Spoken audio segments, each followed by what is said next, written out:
Le journal avec Ousmane Djida.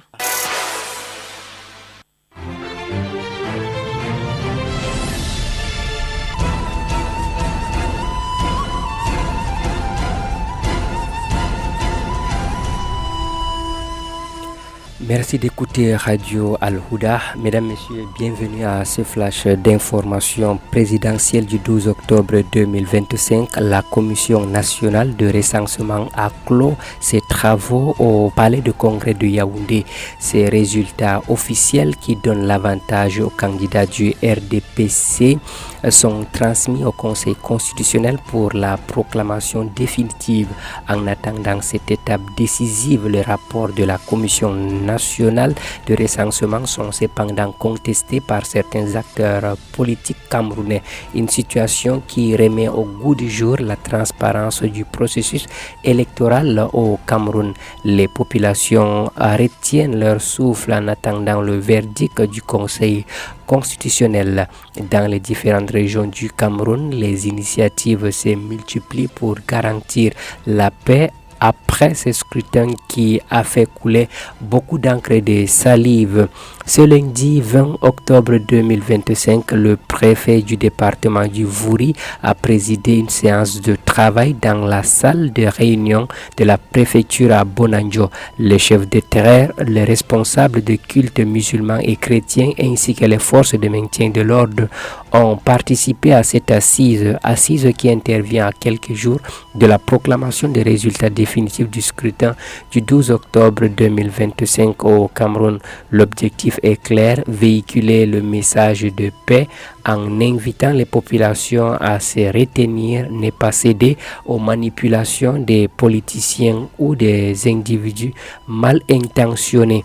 Dans le département de la Ménois, région de l'Ouest, le préfet a convoqué une séance de travail ce mardi 21 octobre 2025 prévue dans la salle de conférence du centre de promotion de la femme et de la famille de Tchang.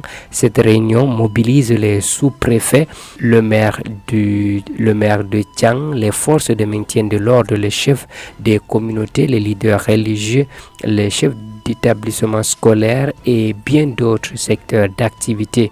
Il est à noter que la ville de Tchang a connu de vives tensions au lendemain de l'élection présidentielle du 12 octobre dernier. Journée mondiale de la poliomyélite, la 37e édition est lancée ce mardi 20 octobre et s'achève le 24 de ce mois. Cet événement est l'occasion de rappeler l'engagement collectif pour éradiquer cette maladie mortelle. Durant cette célébration, plusieurs actions seront organisées, entre autres l'organisation des webinaires de sensibilisation sur la problématique du genre en matière de vaccination, l'organisation d'une campagne médiatique et digitale sur la mitigation des obstacles du genre, l'engagement des parents et la vaccination dans les communautés ciblées.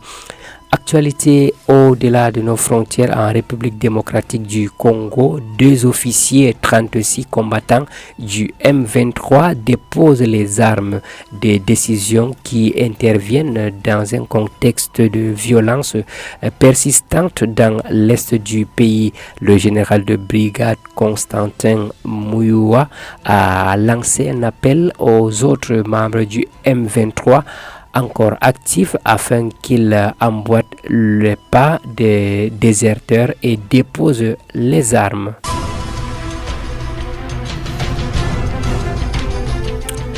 Et c'est tout pour ce flash d'information sur Radio Al-Houda. Merci de nous avoir suivis.